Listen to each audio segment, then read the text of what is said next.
Welcome. Whoa. Welcome to the inauguration for the 8th President of Georgia Health Sciences University, Dr. Ricardo Aziz.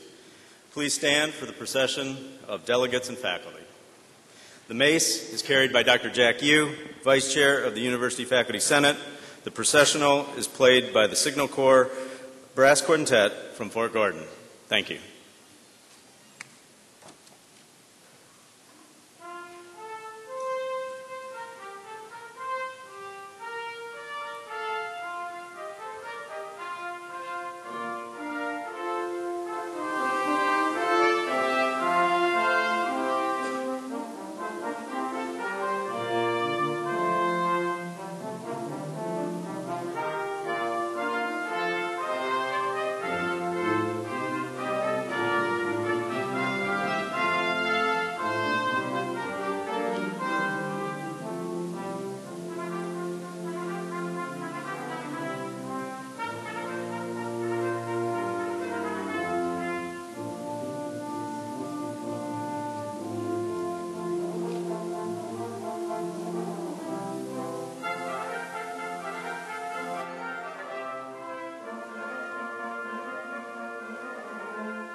Good afternoon. Please continue standing for the presentation of colors by the Fort Gordon Honor Guard, followed by the national anthem sung by Ms. Nikki Harris.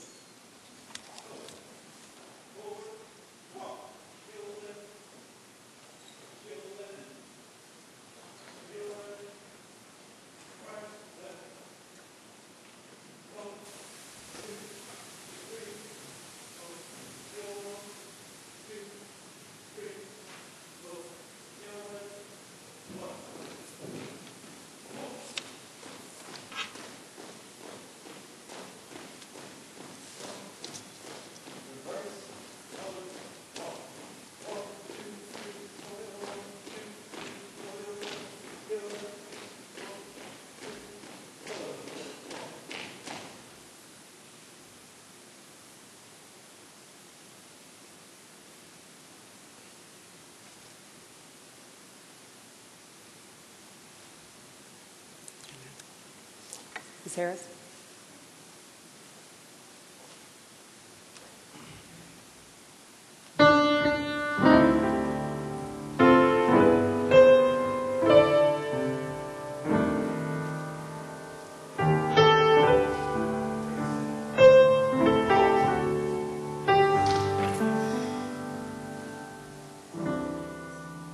Oh, say, can you see by the dawn's early light what so proudly we hailed at the twilight's last gleaming, whose broad stripes and bright stars through the perilous fight o'er the ramparts we watched were so gallantly streaming, and the rackets right clear,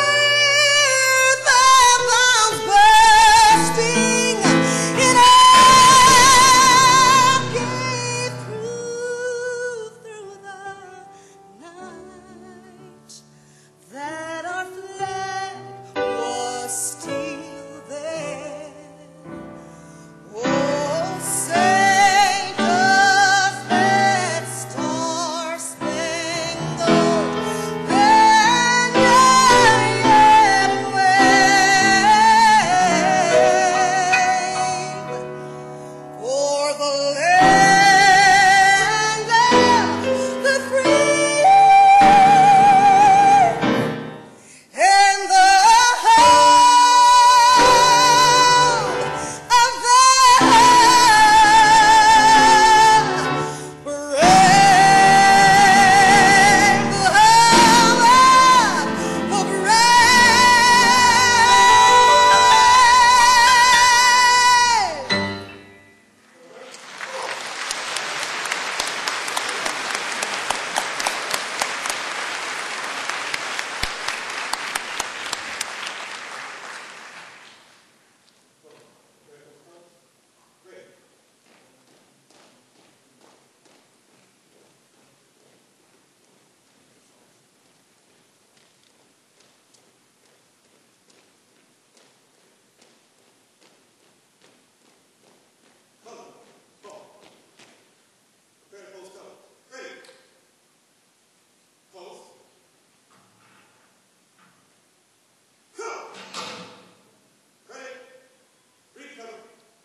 Please be seated.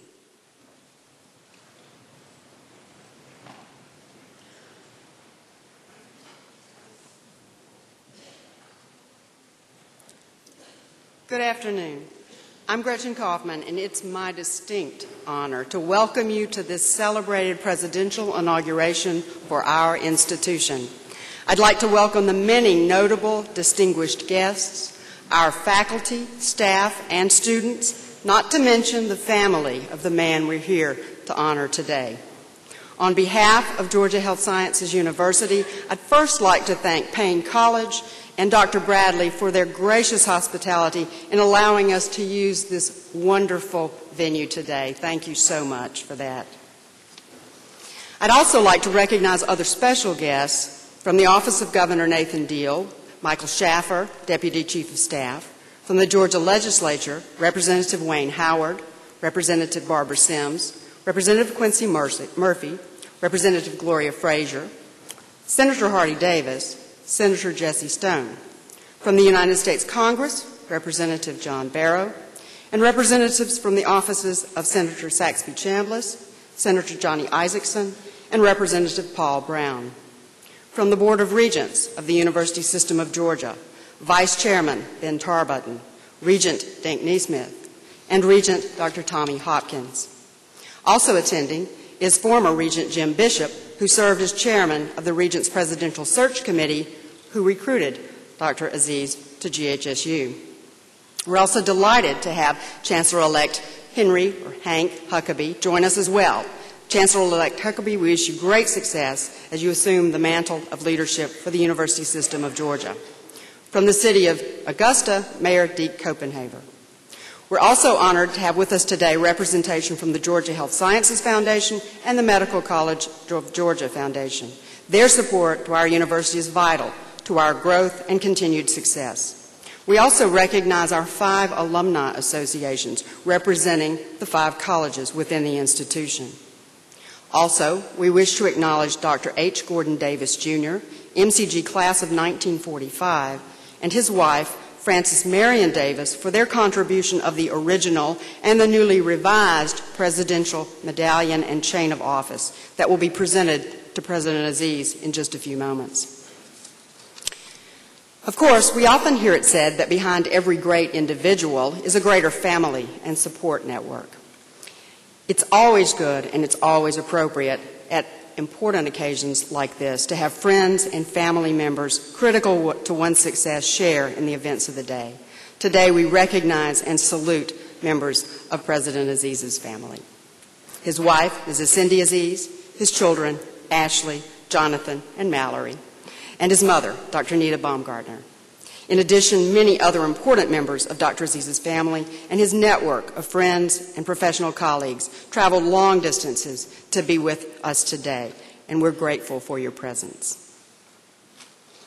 In 1950, when our institution, Georgia Health Sciences University, became an independent institution in the University System of Georgia, we inaugurated our first president, Dr. George Lombard Kelly.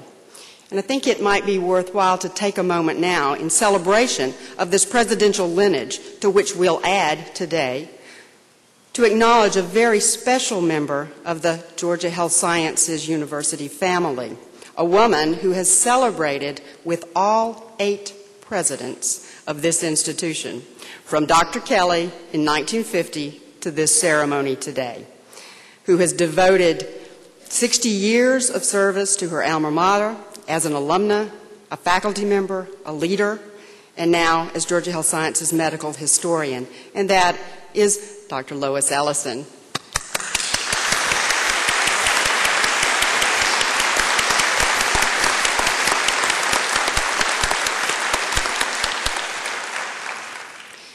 Today, Dr. Ricardo Aziz officially assumes his place alongside our founding fathers and stewards as a dynamic transformational change agent. He assumes the helm of an integrated enterprise of both the university and health system and is keenly focused on transforming this enterprise to reach the farthest horizons ever and on building the bridges to successfully achieve these goals. On behalf of the entire Georgia Health Sciences University community, let me assure you, Mr. President, that you have our full and tireless support as we work to advance the mission of the Georgia Health Sciences University. Inaugurations have a long tradition in academia, filled with pomp and circumstance such as you've seen today. The word inauguration dates back to the mid-16th century as a rite of passage, marking a formal or ceremonial induction to an office or dignity. Official collegiate presidential inaugurations in the United States originated with the nation's 9 colonial colleges in the 17th century and established the custom of formally acknowledging a change in leadership at a school's highest level, with a context of continuity and tradition. Part of that tradition is for various individuals to bring greetings on behalf of the organizations and groups they represent. Today, you'll hear greetings from distinguished leaders, as well as the faculty, staff, and students representing our integrated enterprise. These will be followed by personal reflections of our new president just prior to his investiture by the chancellor of the university system. First, however, please join Reverend Dr. Luther Felder, chaplain of the Payne College Chapel, as he delivers the invocation.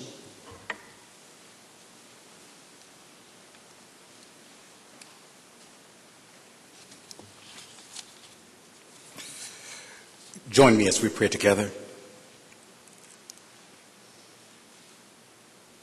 Creator, Redeemer, and Sustainer God, by whose grace and mercy we have been brought from many places, many experiences, many understandings of faith, and gathered under this glorious day in this wonderful celebration. We come today, O God, to inaugurate Ricardo Aziz as president of Georgia Health Sciences University. And we ask that you will be present with us as we gather here today. Bless Dr. Aziz as he assumes this sacred duty.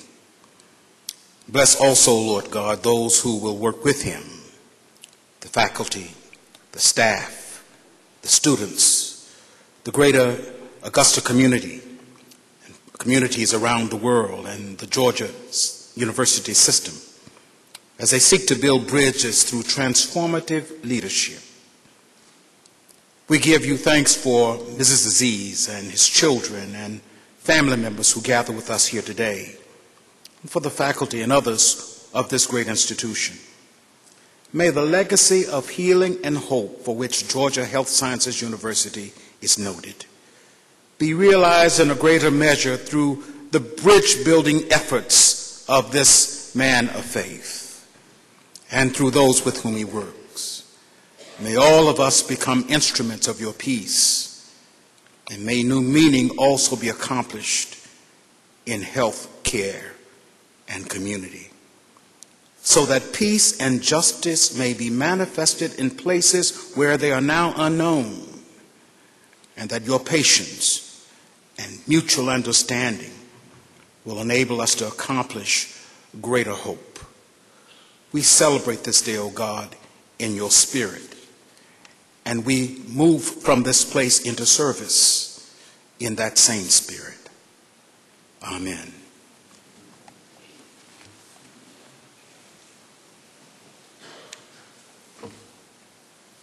To bring greetings to the President, I'd first like to introduce the Honorable Wayne Howard, representing the Augusta Legislative Delegation.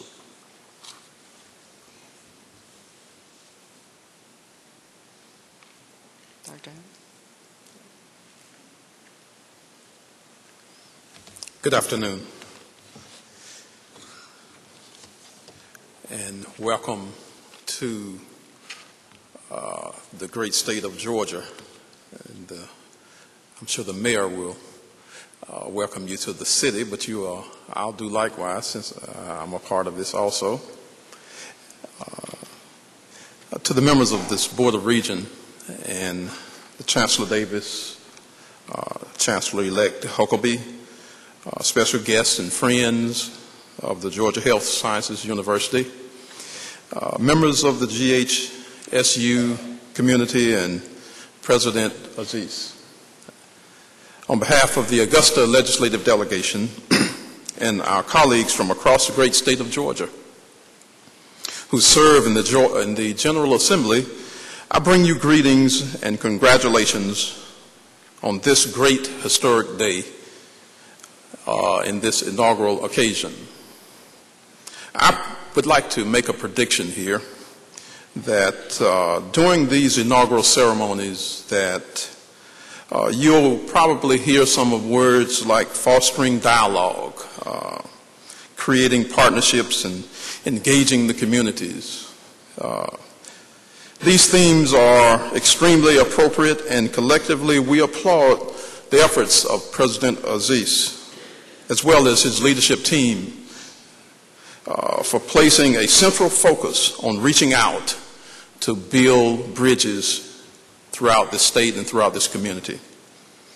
Certainly, society often equates the impact of Georgia Health Science University in terms of direct spending in our communities and the terms of economic impact. But the real value of this institution to our state is truly it's immeasurable. One might simply consider the daily actions of the graduates of GHSU as they one by one provide health care and compassion to our fellow Georgians who are in need. Ladies and gentlemen, I would suggest that this impact is priceless. So Dr. Aziz, as you continue to lead GHSU and transform this institution to meet the challenges of our time, please know that this institution enjoys the support of the grateful state as you meet your mission to improve health for all of us. On behalf of the members of the Georgia General Assembly, congratulations, President Aziz.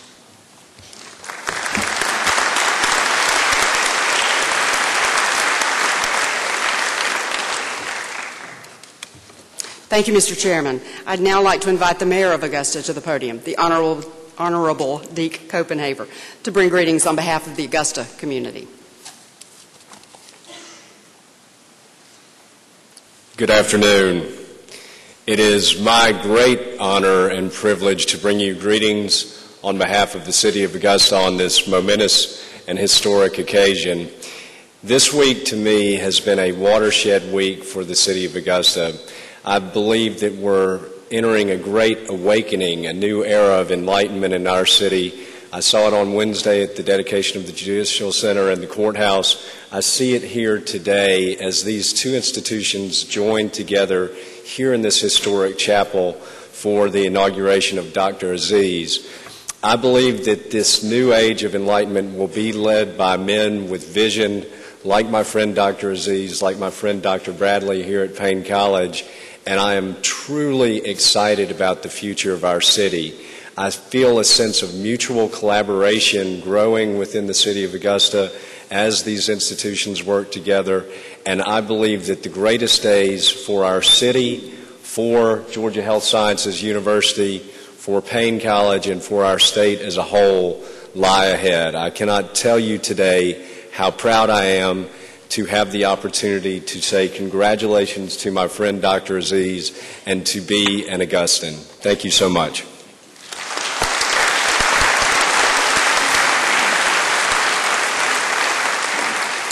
Thank you, Mayor. To bring greetings on behalf of the MCG Health System, the clinical arm of our enterprise, Mr. David Hefner, Executive Vice President of the MCG Health System.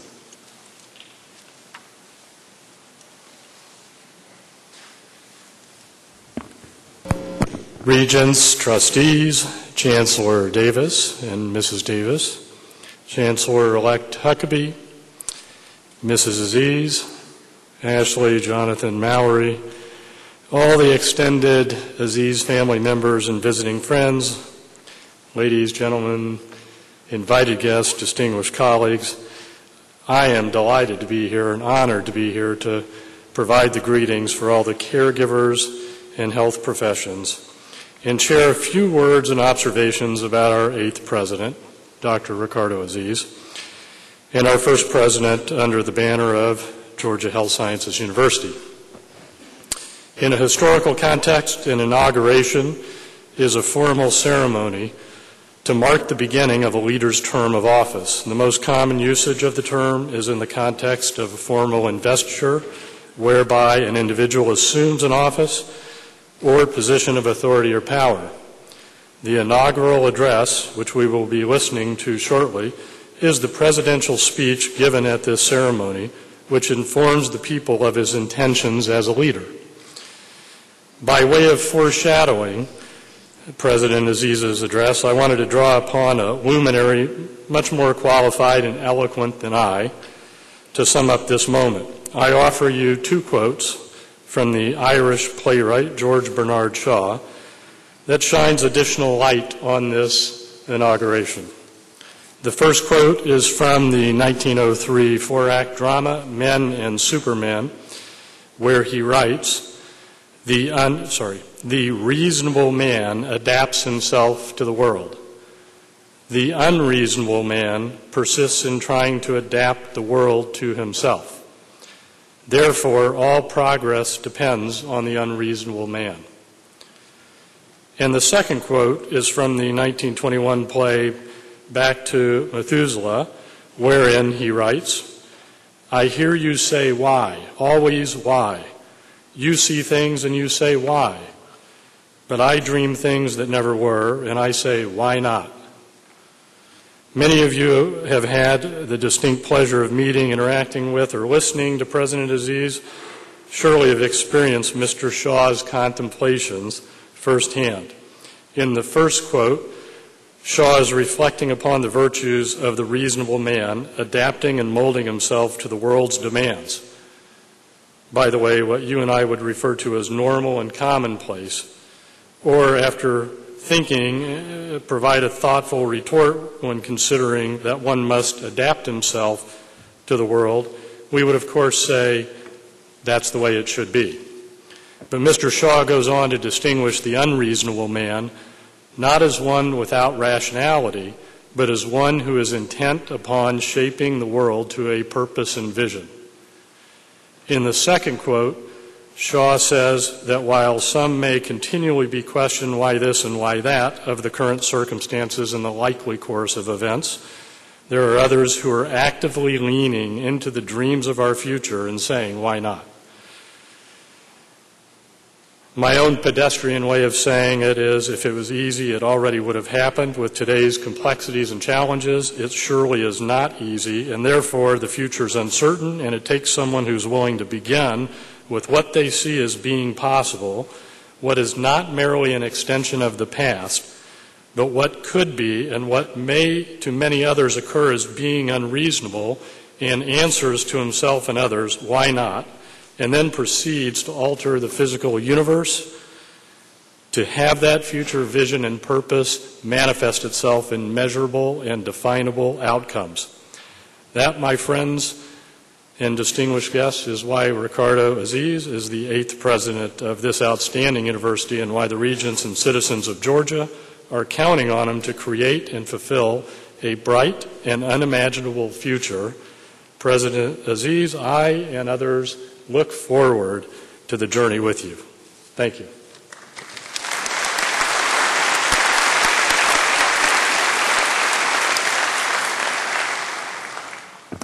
Thank you, David. To bring greetings on behalf of the faculty, Dr. Jack Yu, a plastic surgeon and professor in the Medical College of Georgia Department of Surgery, as well as Vice Chair of the University Faculty Senate.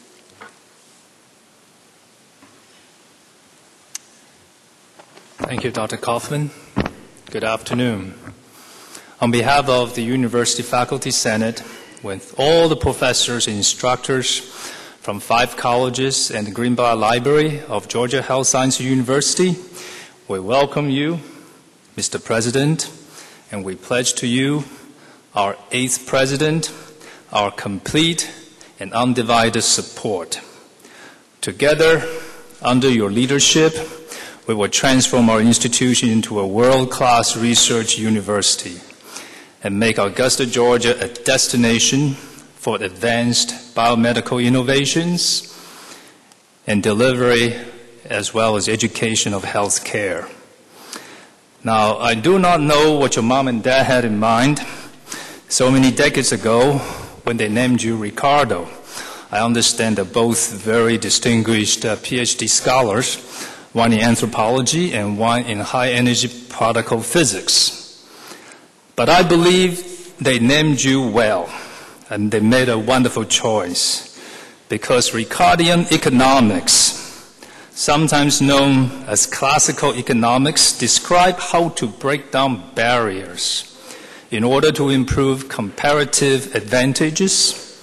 Total productivity of goods and services is increased through and as a result of more efficient use of personnel and resources, without any increase in marginal cost of production. By the elimination of barriers. These barriers can be political, geographical, racial, historical, or simply procedural. In other words, Ricardian economics is precisely the theoretical underpinning of system integration, which is the cornerstone of the vision that you have so clearly and repeatedly espoused over the past 10 months. We fully understand that the path forward has many challenges, and there will be difficult decisions and hard work ahead. But we are also completely confident that as a team, we will achieve our rightful place in history. Godspeed, Mr. President.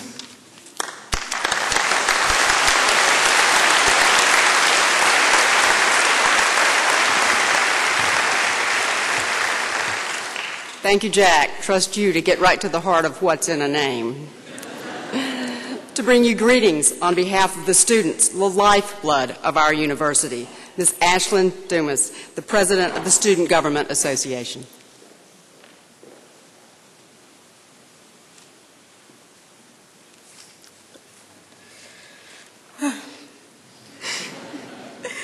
Good afternoon and welcome.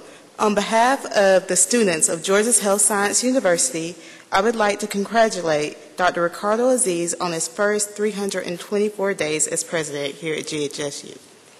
It has been a privilege to be the president of the Student Government Association during such a historic chapter in GHSU's history. It is also an honor to welcome a new strong leader such as Dr. Aziz. He has somehow managed to maintain a sense of balance and order while taking GHSU on an exciting new journey. It is not every day that we get a new president here at GHSU, and I would like to take this time to express the Student Government Association's excitement to work with Dr. Aziz on beautifying and unifying the GHSU campus. Our support for your vision is absolute. We look forward to learning more of your original and innovative ideas for the future. We will continue to assist you as we ascertain our goals for the future. Thank you and congratulations.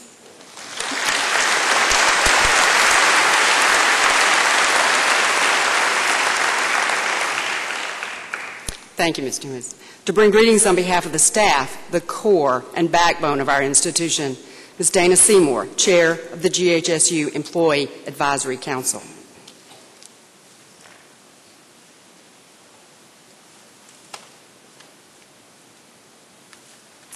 Good afternoon.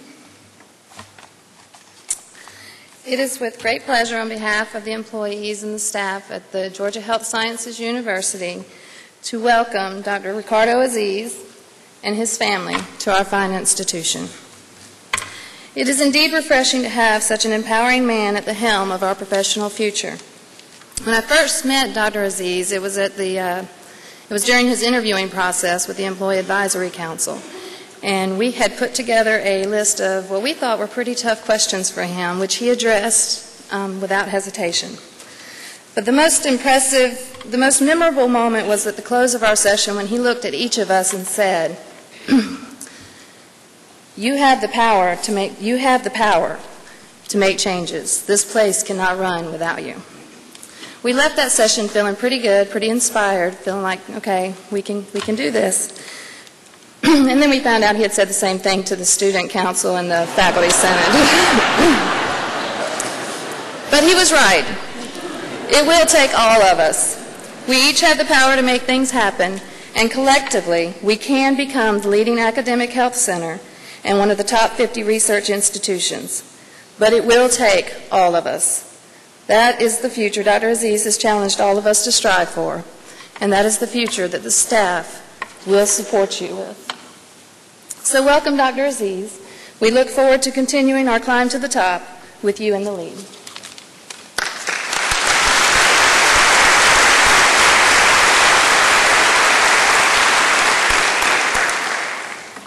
Thank you, Ms. Seymour. Now, to really get the scoop to get some formal reflections on our president, I have the distinct pleasure to introduce two very important individuals in Dr. Aziz's journey over the years. First, I'd like to invite to the podium Dr. John Rock, founding dean of the Herbert Wertheim College of Medicine and senior vice president for medical affairs at Florida International University. Dr. Rock has held many notable positions over his esteemed career. He served as chairman and director of residency training programs in the Department of Gynecology and Obstetrics at Emory University School of Medicine, where he boosted that department's National Institutes of Health ranking from 66th in the nation to 18th. During his tenure at Louisiana State University, he served as chancellor of the Health Sciences Center and had management oversight of Louisiana's statewide charity hospital system. But it was as the director of the Division of Reproductive Endocrinology and the Department of Gynecology and Obstetrics at Johns Hopkins that his path crossed that of a young Ricardo Aziz. Dr. Rock recruited Dr. Aziz to a reproductive endocrinology and infertility fellowship at the Johns Hopkins Hospital more than 20 years ago. Dr. Rock, thank you for being with us today and sharing thoughts about our president.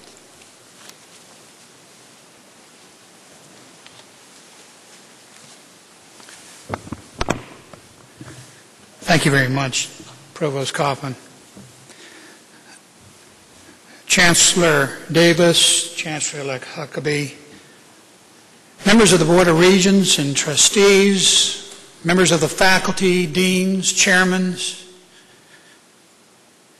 staff, students, distinguished guests, and, of course, members of the Aziz family, Cindy. It's really an honor to be here today and to give you some reflections on your president, and I'm pleased to do so.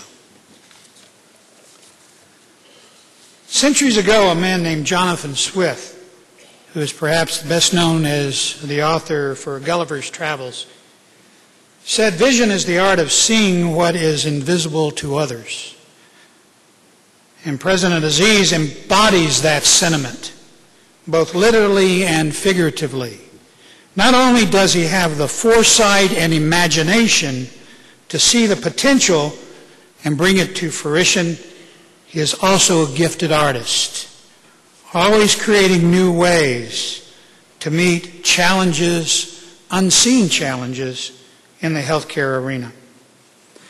I had the privilege of working with Ricardo when he became fellow in reproductive endocrinology at the Johns Hopkins in 1985. And have continued our friendship throughout his career as division director, chairman of department, and a member of the dean's staff at UCLA. And followed his career as he established himself as an outstanding scientist and researcher, practitioner, friend of the community, dedicated to his country, dedicated to an international view of healthcare. From the very beginning, I saw him as the kind and thoughtful reasoning that allows one to overcome all sorts of obstacles. He had seemingly an innate ability to adapt to circumstances to make the most of every challenge. As a fellow at Johns Hopkins, Ricardo was extremely competent, but more importantly, he demonstrated the highest levels of integrity and respect for the practice of medicine, nurturing in others his commitment to always do the right thing. And since then, Dr. Aziz has gone on to do many right things. His career is highlighted by numerous accomplishments and accolades as a scientist, clinician, academician, administrator, and businessman. Dean Tosteson, the dean at Harvard Medical School, reminded us all that all we have to give our students is ourselves. Everything else they can read in a book. So too has your president given himself, having served as a mentor and continues to serve as a mentor to many fellows, residents, and students. Indeed, you and we of this country are very fortunate to have Dr. Aziz as your president. He is a compassionate human being who is dedicated not only to excellence in teaching and learning and research and healthcare, but also promoting the health and well-being of society. He understands the social determinants of healthcare. In an ever-changing world, it is increasingly important to create a culture that values diversity of ideas, of people, and experiences. And Dr. Aziz will undoubtedly nurture a culture of inclusiveness here at the Georgia Health Sciences University. Ricardo, I wish you great success in your presidency and fully expect you will continue to expand the influence and the success of this outstanding institution.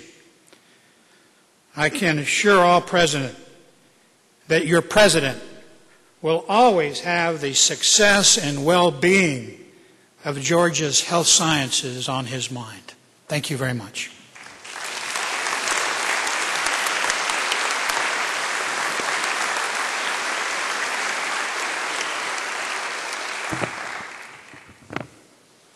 Thank you, Dr. Rock.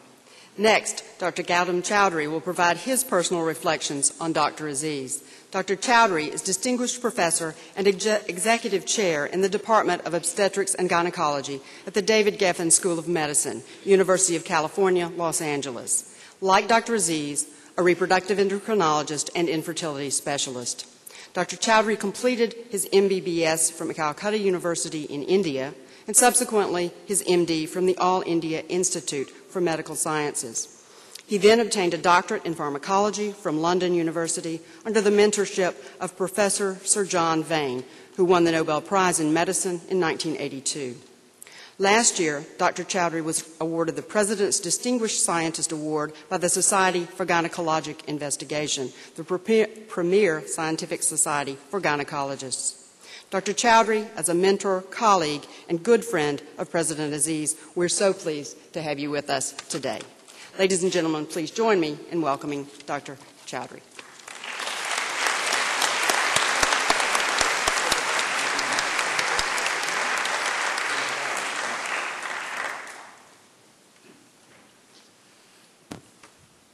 Respected guests and well-wishers of Dr. Aziz, it's a great pleasure and honor to come here. And I've come not as representing UCLA, but as a brother who I never had. And so I'm going to talk of some reflections. I haven't written a written speech, and when I was coming, you said, Dr. Aziz said, be careful what you say. And I'm someone who's never careful. That's why he knows I'm outspoken. I hope you folks can understand my accent. As you know, I came from India, changed to British accent, then I came to New York and then Los Angeles. And it's a hodgepodge accent, so if you don't understand, please understand where I'm coming from. First is, Dr. Aziz is a brilliant scientist. He's made major contribution in specialty. But he will say, that's not what we want to hear. We know that, because that's why we selected him as our president. What do you know about him personally? So I'm going to say the good things first, and unfortunately some drawbacks as well. And I'm on the podium, so he can't control me. First is, he has impeachable integrity and a great visionary. And he has some of the qualities which I must say very few people have. For example, your institution has been foremost, at least in the reproductive field that I know, and the vascular biology field. Recently, one of my friends out of Mankada, Sir Mankada, came and said, you have one of the top vascular biology groups in the country. From the obstetrics point of view, Robert Greenblatt et al. Made a tremendous contribution. However, sometimes this doesn't get publicized. And I must be honest that since he took over the president, when I was coming here, all our top leaders said, wish Ricardo good luck, we miss him. But some faculty suspiciously got to know more about your institution. And I have a sneaking suspicion that we're all a budgetary crisis and other things in California where they're going to have some exodus from there. He hasn't told me that. We have to talk about it later. He's very logical in his thoughts. He and I, we've had discussions, friendly discussions over drinks where we can argue, and he has a great insight to take things in a very logical manner. And I think you'll find that a very useful quality for a president to have, where he has numerous advisors and then he makes a decision. And once he makes a decision, I can assure you it's very, very, very good. The other thing, which is kind of, is he's very strong on diversity. He's very strong on supporting diversity and women, and he recruited very good people, and we put him in of the joint UCLA committees so that he could really fight for that, and that's so very good, Ricardo. One of the other things is that he has a unique quality of being very humble. He will never say what is achieved, so you have to look at his CV to know what he's done. And I can tell you that when he told me he's leaving, for selfish reasons, I was very unhappy. But for his, I was very happy. Now you'll say, okay, what is his drawbacks? His heart is pounding, I know that. His major drawback, which I know, is he's a workaholic. Whenever Cindy, I was a part of the family, and whenever Cindy invited me, I would say, I'll be there at 6 o'clock. And she'd say, well, Ricardo doesn't get home till then. I said, tell him he has to be there because I have to start my cocktails and then see a Bollywood movie. That was the only way I could get him to come out of work at a more decent hour. You know, every person, you know, has a woman behind him for success. And let me tell you, we've spoken about Ricardo, but Cindy, who's been a sister to me, has been an outstanding supporter in every aspect of his life, even advising him, calming him when he and I were having arguments. And his children, Ashley, Mallory, Jonathan, they all have been wonderful to move and support in this regard. One of the things which I'm going to request you as a personal friend, make sure he has some time for his family. I have told him that I'm going to check with Cindy whether he comes home and enjoys the yard. The other thing is, you know, which is forgotten in the culture, I must say, and with no criticism to Western culture, people forget their parents. And when Ricardo's mother was not well, he spent a lot of time, and we would converse. And I could appreciate that because my own mother, I took care when she was not well. And so we have a bonding. So here's a person who, in spite of everything, would travel to Birmingham, take care of his mother, do all the work, and this shows what he is as an individual.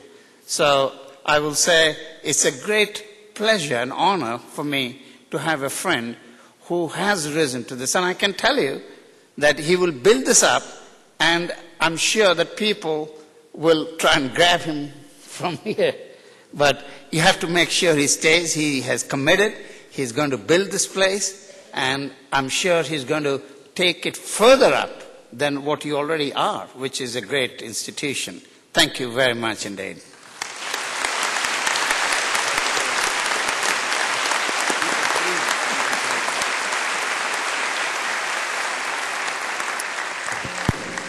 Thank you, Dr. Chowdhury. And you're absolutely right. We've got him. We're keeping him.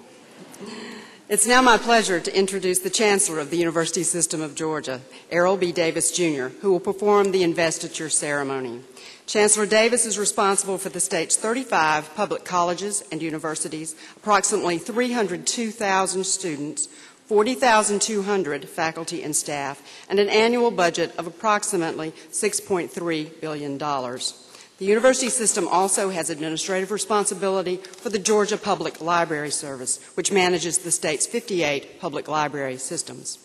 Before joining and assuming his leadership role with the university system, Chancellor Davis served as chairman of the board of Alliant Energy Corporation. He retired from his dual roles as president and CEO in July 2005 and retained the chairman's post until his move to the university system.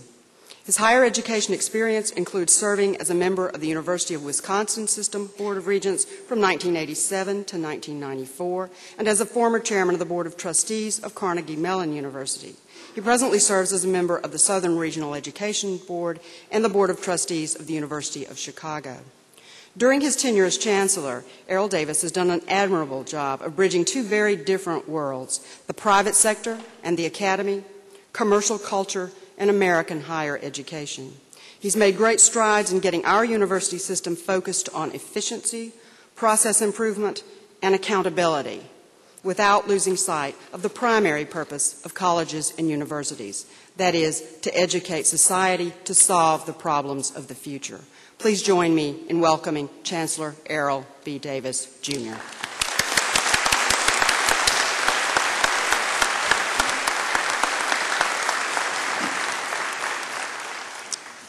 Thank you, Dr. Kaufman, for those very kind words. I also want to thank you for introducing all of those people initially, because my speech is now 14% shorter than I had intended it to be.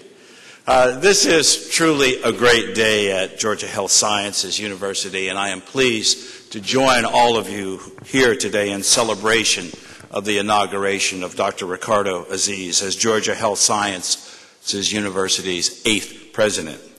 It's always gratifying to choose excellent leaders. In the short time that he has been here, Dr. Aziz has developed and outlined a clear vision for the university. And he has unified his team around that vision and also enlisted community support for the work not only of today, but also of the future. That is the true testament to effective leadership, to create a team of individuals unified around and working toward a common goal, a goal of transforming this institution.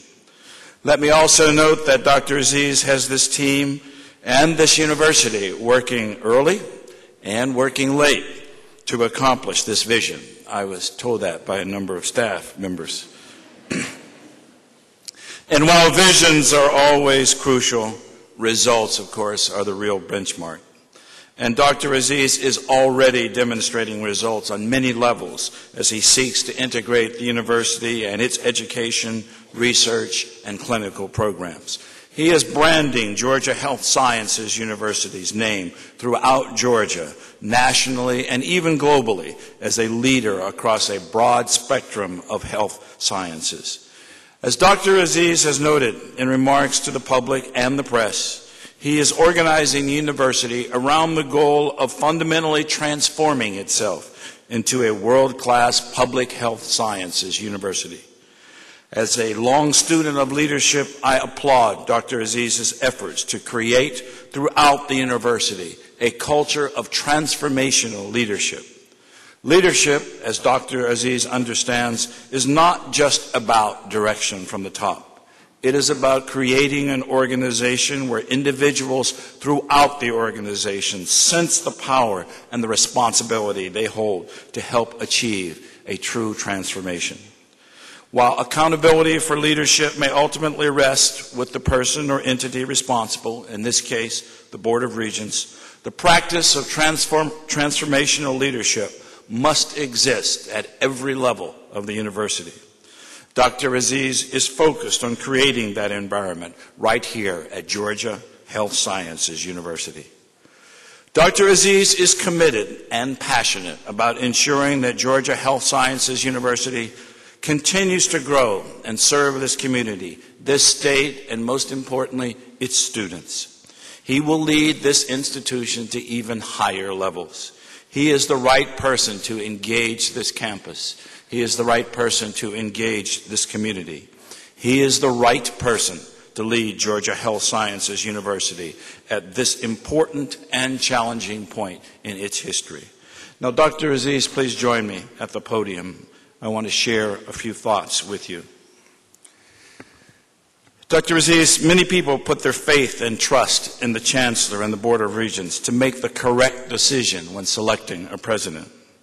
The alumni hope that you will make their diplomas increase in value and that you will certainly preserve and protect their alma mater. The faculty and staff know that their careers in many ways rest in your hands. They believe in you and trust that you will be both mindful and respectful of their interests and of their intellectual pursuits. The Board of Regents assumes that you will be trustworthy and manage state dollars prudently and effectively, an obvious necessity in these financially challenging times.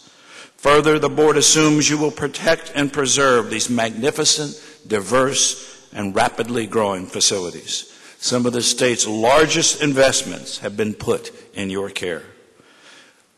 We are all counting upon you to make sure that they receive the very best educational experience available here. The students are counting upon you. Dr. Aziz, Georgia Health Sciences University has been placed in your trust and care. The Regents and I are confident that you will fulfill all of these expectations. I now charge you.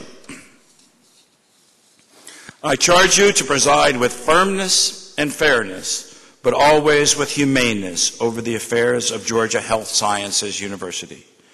You must maintain that always delicate balance between compassion for the individual and commitment to the institution.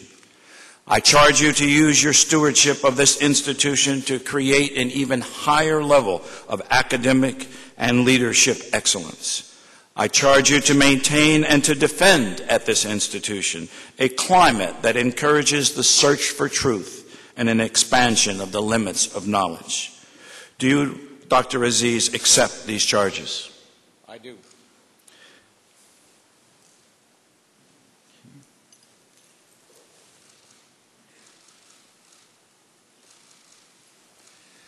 By the authority vested in me by the Board of Regents of the University System of Georgia, I do hereby inaugurate you, Ricardo Aziz, as the 8th President of Georgia Health Sciences University. May yours be a long and productive period of service to this institution, to this system, and to the great state of Georgia. Mr. President, may God guide your stewardship wisely. Congratulations and best wishes for continued success. I present Dr. Ricardo Aziz.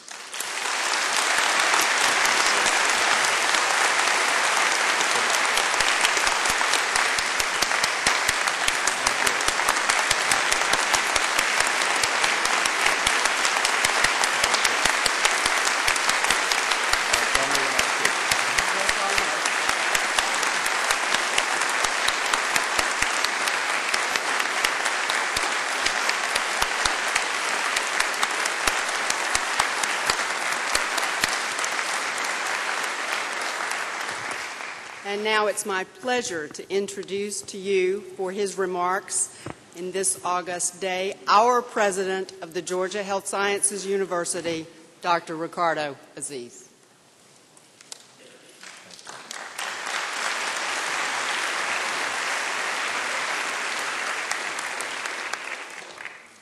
Members of the Board of Regents, Chancellor Davis, Chancellor-designate Huckabee, Dr. Rock, Dr. Chowdhury, delegates, faculty, staff, students, alumni, and friends.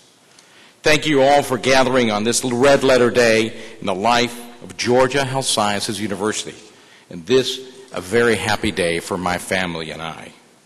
Thank you to our friends at Fort Gordon who kindly honored us with a color guard and the pleasure of their brass quintet. And thank you also to our colleagues here at Payne College who have been good neighbors and good friends.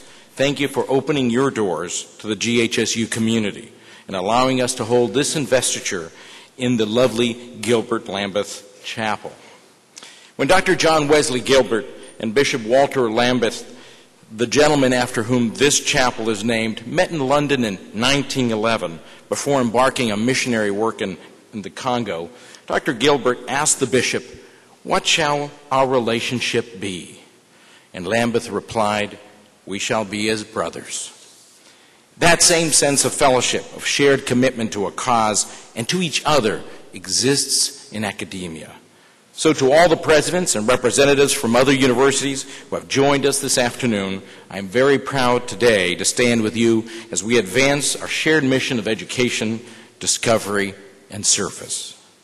I would also like to extend my deepest gratitude and appreciation to my family for traveling alongside me on this journey. What I have achieved in my professional life is in great part due to the unflagging support and encouragement of my family. My wife, Cindy, my daughters, Ashley and Mallory, my son, Jonathan. My mother has been with us these past few months, and my father, who's watching this on live stream from Florida. And to my siblings, you have all been a great source of support, and I'm pleased to be together today. Many other family and friends have traveled great distances to be with us today, and I thank you and welcome you to Georgia Health Sciences University. Today is truly a wonderful and happy day for my family and I, but much more importantly, the inauguration of a university president is the celebration of an institution, a celebration of its history and its past, of its unwavering dedication and mission, and of its very rich future. And today we celebrate a great institution, the state's only health sciences university, and one of only 2 integrated academic health centers in Georgia, an institution who is a great research university, but is so much more than a university. An institution whose mission is no less than leading Georgia and the world to better health. Today, we celebrate an institution whose vision is to be a top research university and academic health center, but to do that while we transform the institution and the broader region into a healthcare and biomedical destination. An institution that boasts the nation's best educational leaders, a university who has trained a great proportion of Georgia's healthcare workforce that includes the 6th largest and 13th oldest medical school in the nation, and that when others could not, hosts the only college of dental medicine in Georgia. An institution that trains leaders in nursing and allied health sciences and the future innovators and researchers of tomorrow. Today we celebrate an institution that provides service to millions, that provides care to our underserved, that serves as a safety net for our communities, that provides needed specialty and acute care throughout the entirety of Georgia and many parts of South Carolina. It's an institution that is so dedicated through patient and family-centered manner, nationally and globally recognized for its excellence. Today we celebrate an institution who demonstrated excellence in cancer, neurosciences and behavioral health, cardiovascular biology and prevention, transplantation, regenerative and reparative medicine, pediatric and child services, molecular medicine and genomics research. An institution whose investigators are among the most productive in the nation. Today we celebrate an institution that is a powerful economic engine, a thriving enterprise that generates billions of dollars for the regional, state, and national economies each year. Today we celebrate an institution whose future is as bright, whose potential is as great, whose relevance is as broad as any you can imagine. Today, we celebrate the Georgia Health Sciences University. And it is with appreciation of our 183 years of history that I accept and embrace the responsibilities, the duties, and the obligations of the presidency of the Georgia Health Sciences University, and commit, like those that came before me, to steward this university, this vital state and national resource with dedication, with passion, and with energy, into an uncharted future. And in this celebration, I will tell you I stand humbled. I stand determined, and I stand mindful. I'm humbled for the honor and trust given to myself, to my family, to our team. Humbled by the enormous responsibility entrusted to us. Humbled by the power and potential of this great jewel, this great asset of Georgia, of the nation, and of the world. I stand today determined determined to ensure we meet this responsibility fully, determined to ensure its value, its quality, and most of all, its excellence, determined to ensure that the right team and the right leadership is in place and empowered, determined to do the right thing always, the right thing for our institution, for its communities, for its patients, staff, students, and faculty, the right thing for the state and the nation and the world, and firmly and unwaveringly determined to ensure we succeed. Mindful of the need to meet an uncertain future, the need to predict and to plan, the need to transform and adapt, of the need for speed and flexibility, mindful of our history and our tradition, mindful of the concerns and fears of our communities, mindful of the need for compassion with determination, of the need for transparency with education, and deeply mindful of the need to build bridges. Bridges across our enterprise, bridges to people and places beyond our walls, to our communities and to our state, to our neighbors and our supporters, to our competitors, bridges to our nation and to the world, bridges that will ensure our strength, our relevance, and our excellence, and that of our communities. And that is why today I will speak to you about building bridges, of reaching out, spanning chasms and divides, of connecting. There are many challenges that face us, those tasked with stewarding one of our nation's and indeed one of mankind's greatest assets, our health. Reversals in economic fortune, global competition, and very importantly to our nation and its economy, changes in how we perceive and value the burden and benefit of health and health care. And these challenges are compounded exponentially by a veritable revolution in the speed and reach of our communications. A revolution never, ever before seen by humanity till today. Sometimes we must change to stay the same. Sometimes we must change to become relevant. And sometimes we just have to change to survive. But regardless, it is always our task to manage change and transformation. So how do we address these global challenges, these macroeconomic forces upon us? For we can't repel or hide. We can't hope to remain unscathed, untouched, unchanged.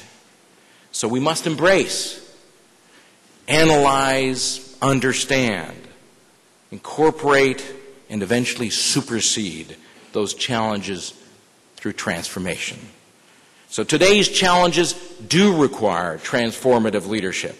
Leadership that will ensure growth, value, and excellence in an increasingly competitive and changing environment.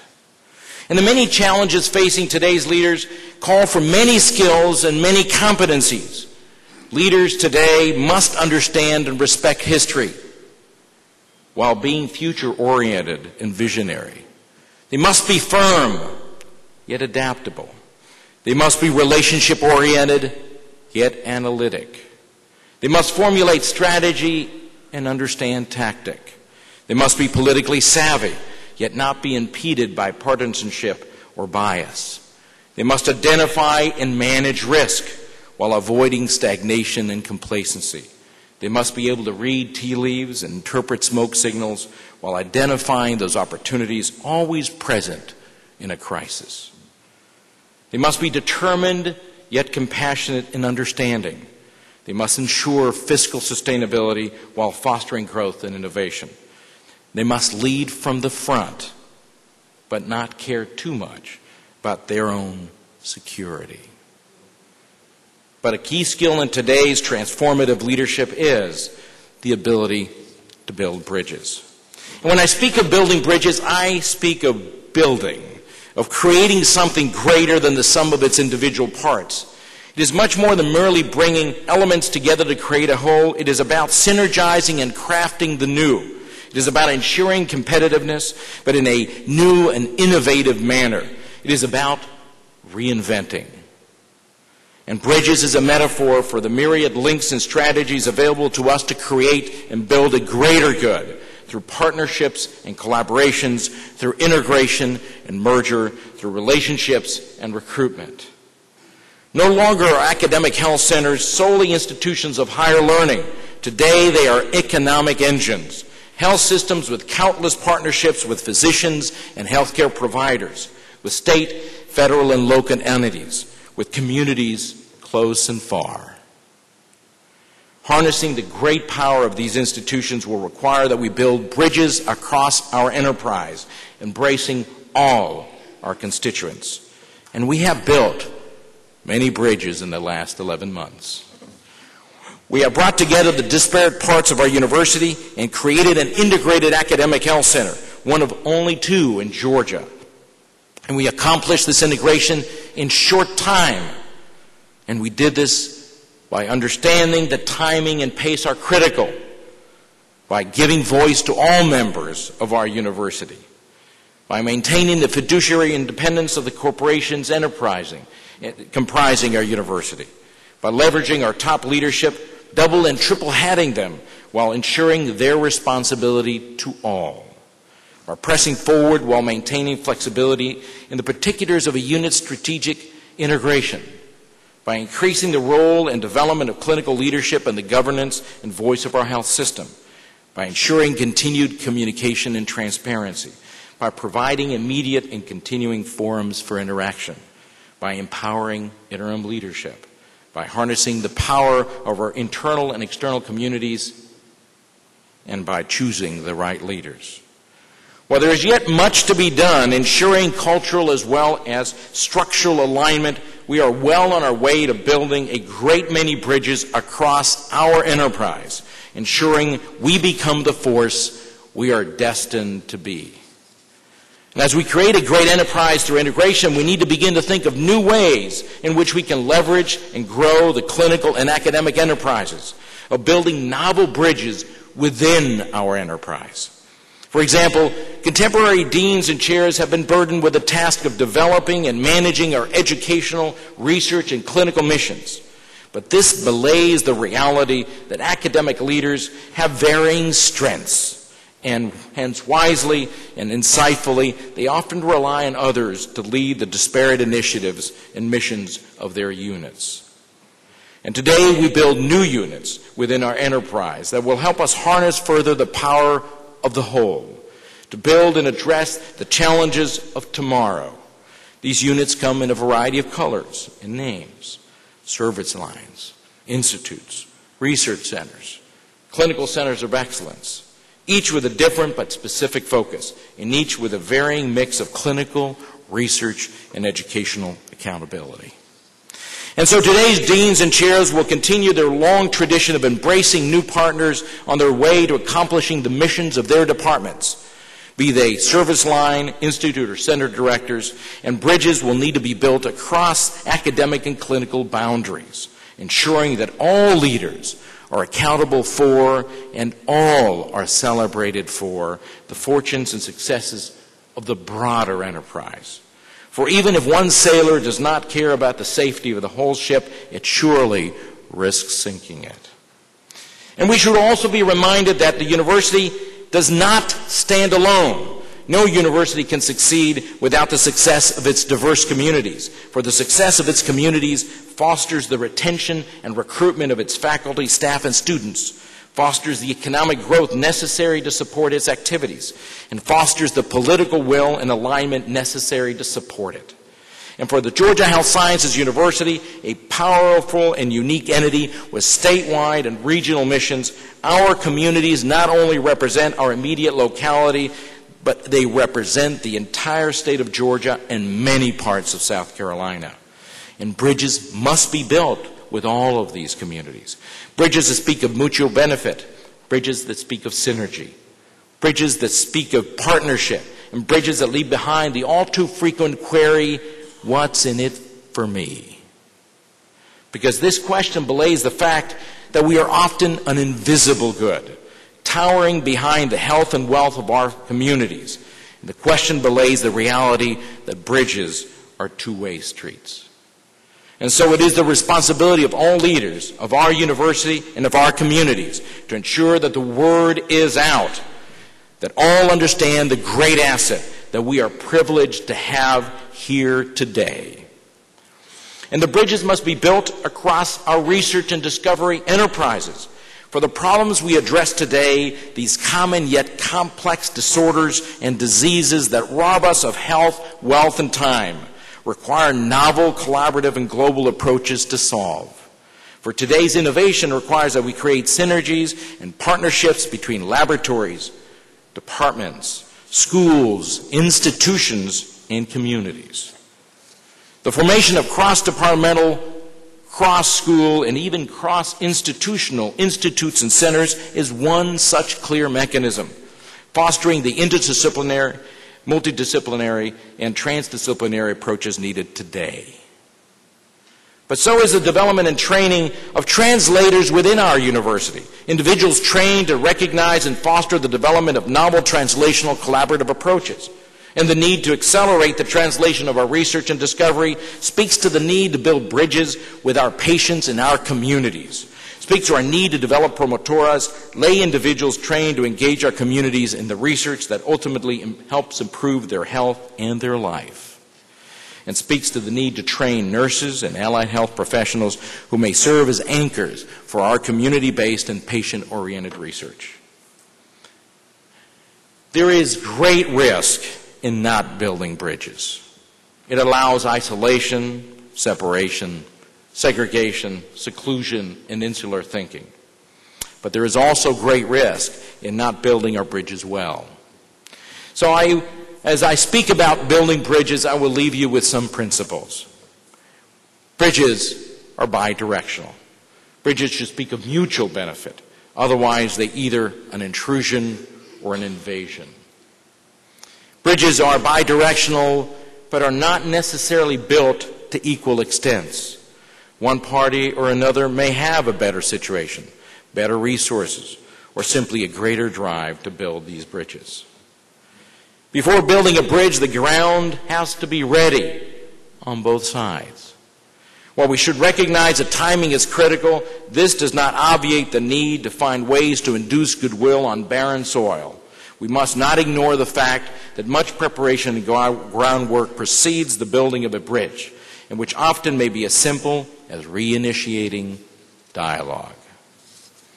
Bridges have to be built to last, intended to outlive those that created them.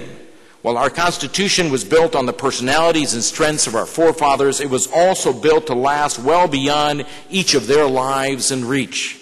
And so we must be inclusionary in our building, ensuring a broad buy-in and acceptance as possible.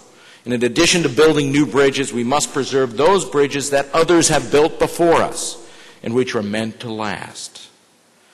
Bridges have to be built using many different approaches. There is no single formula or structure that fits all needs. Building bridges requires continuous innovation. Building bridges does not obviate the need for individual accountability and responsibility. In fact, as we move more frequently into a matrix approach to the governance of our partnerships and collaborations, we should never forget the power of solid and dotted lines. Let's make sure we always know who is ultimately accountable. And when building bridges, you should expect setbacks. And you should accept them as proof that the bridges have to be built. In fact, if there wasn't a chasm or a divide above which we had to cross, there would be no need to build a bridge. So we will have setbacks. And finally, building bridges is about the right leadership. Not all leaders are adept at building bridges. Many more leaders are adept at building silos and barriers and fortifications.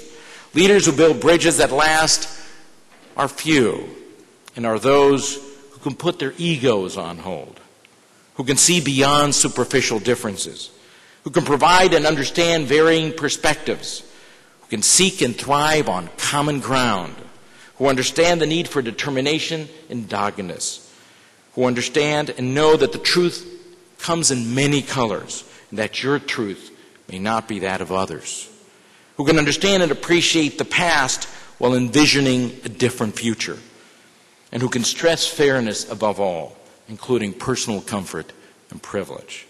And to these leaders, those that can and do build bridges, those we should seek and develop, for they will be the leaders of tomorrow.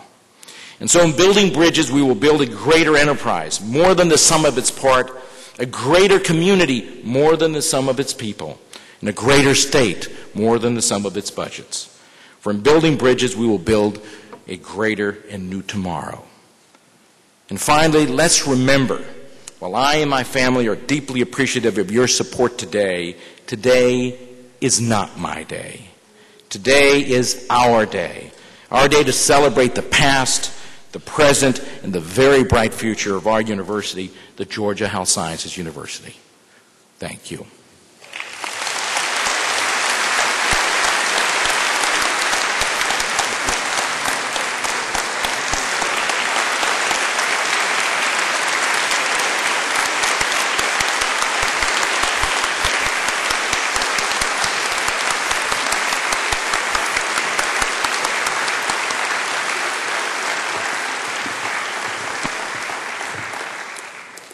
Thank you, Dr. Aziz, for those stimulating words of leadership and wisdom toward charting our new course of change through transformational leadership. In the words of scientist Sir Isaac Newton, we build too many walls and not enough bridges. It's now a pleasure to recall Ms. Nikki Harris and One Voice for a song in honor of this historic event in the life of our institution and for our president.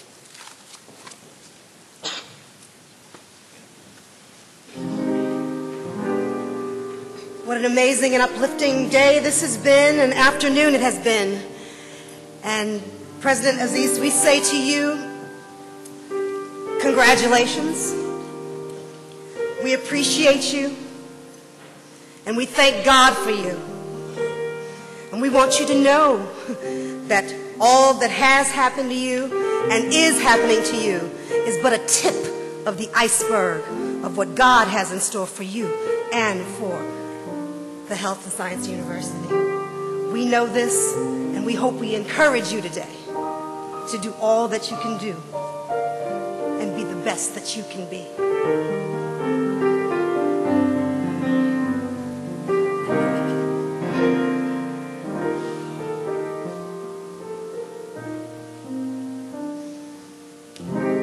See, your ladder will be greater than your past.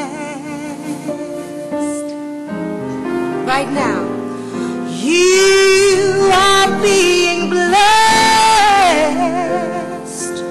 more than you could ask.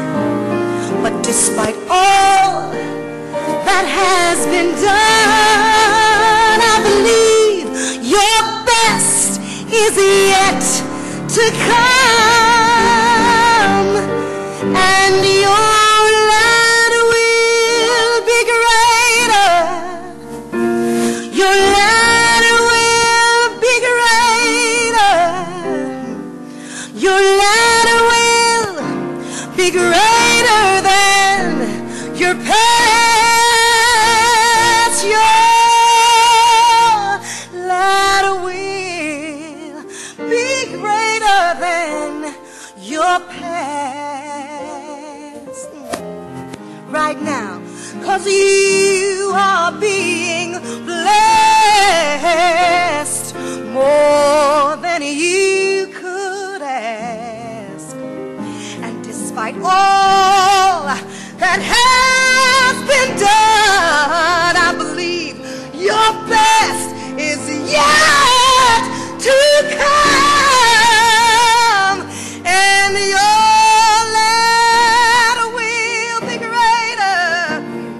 Your ladder will be greater.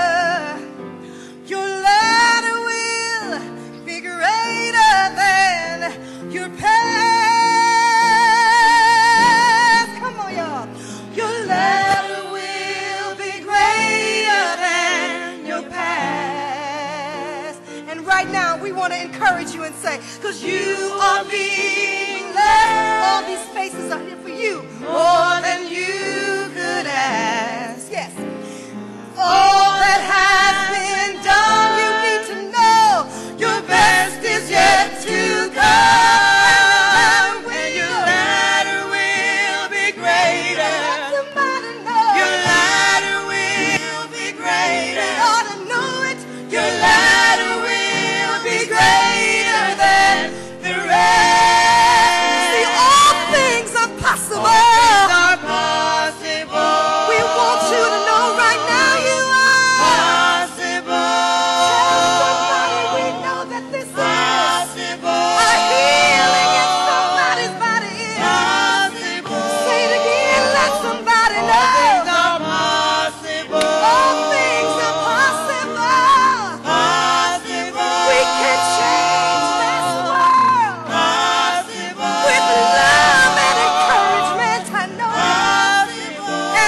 grab your heart and tell them your ladder will be greater. Your ladder will be greater. Your ladder will be greater than the rest. I'm not ashamed to tell you right now, we came here to just encourage you. Change somebody's mind today. We believe your best is yet to come. Come on.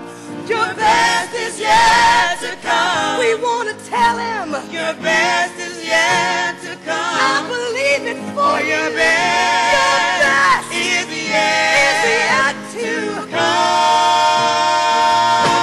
And tell somebody your best is yet to come. I know it for you. Your best is yet to come. Not afraid to tell someone your best is yet to come.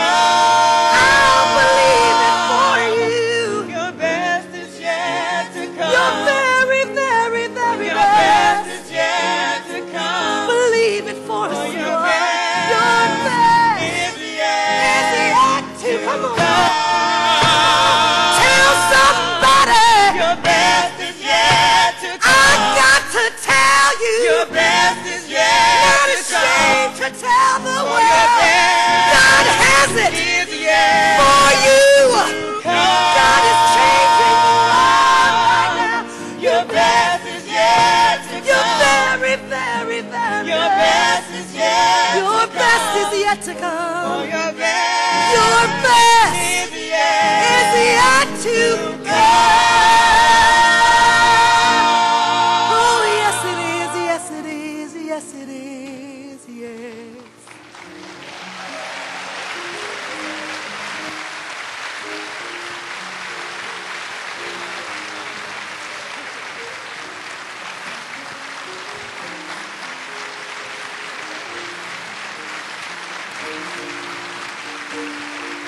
Your very best.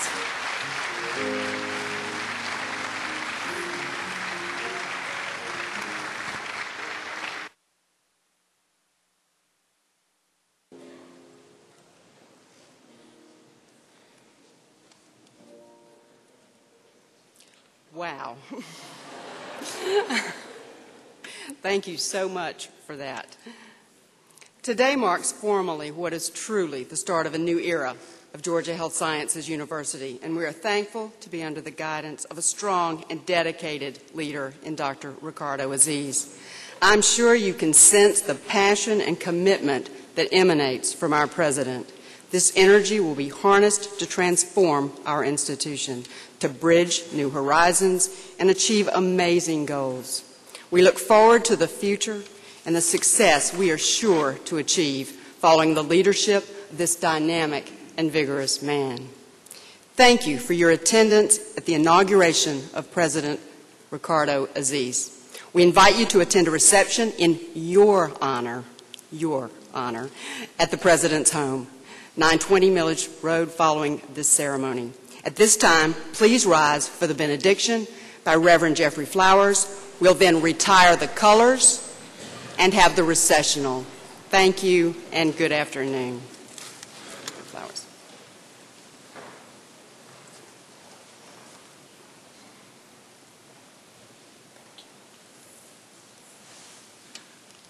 Will you pause with me for the benediction? And now, O God, as we conclude this service, may we depart this place with righteousness in our heart and beauty in our character. Let us go forward to serve, and in that wonderful way in which you have created us, we will discover that we are the recipients of far more than we can ever give. Grant us peace, joy, and commitment forever in our journey, we pray. Amen.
Dr. Yu will lead the recessional.